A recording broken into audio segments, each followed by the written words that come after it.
Okay, today we're going to look at battlefield effectiveness, and we can divide this into two broad categories. We have offensive effectiveness and we have defensive effectiveness.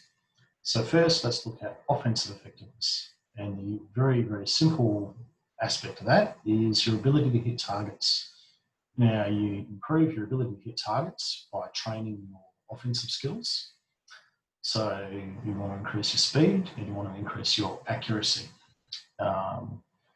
However, it isn't just about hitting targets, it's also about providing a threat to the opposition. So if you are in a place where you can threaten opposing fighters, then they have to consider you as a threat as opposed to anything else that may be a threat. So this is where your cycle speed is so critically important. So if you can get an arrow into your bow and you can be aiming towards a group of fighters, then for as long as you're aiming towards them, then all of them have to consider you as a threat. As soon as you've loosed that arrow, of course, they don't have to consider you as a threat until you have reloaded. So being able to reload quickly is really important.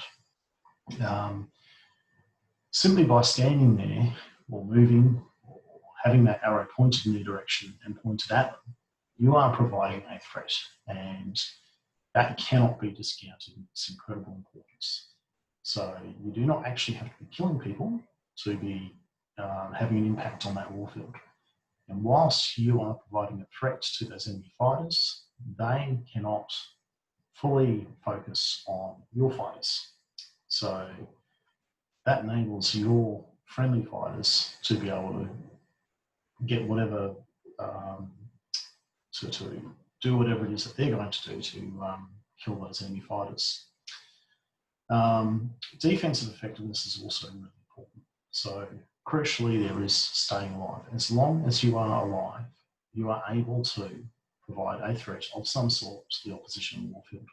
Once you're dead, you're out of the game. Okay, so it's really important to simply stay alive.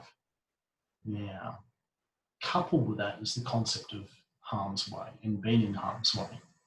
So it is very tempting as an archer to seek cover of some sort, and that could be a permanent structure of some sort, it could be a tree, it could be a friendly fighter.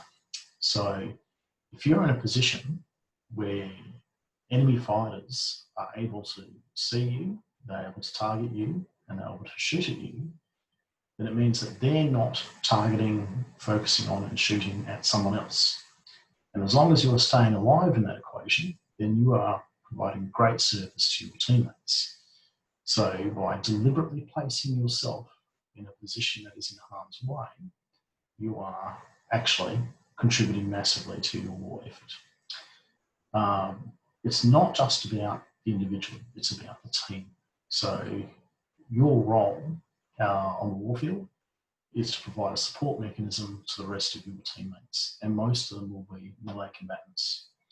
So if you are placing yourself in harm's way and drawing fire from other archers, then it means that those other archers aren't killing your friendly teammates.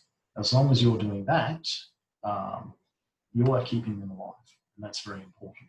The fact that you are hopefully also killing enemy, killing members of the enemy as well is an added bonus to this particular equation.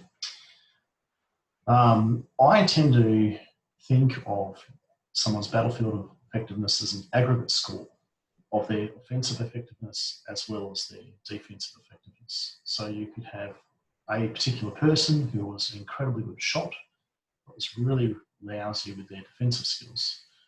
At the other end of the spectrum, you could have someone who's a really lousy shot, but is really good at getting in close and providing a big target that no one can hit.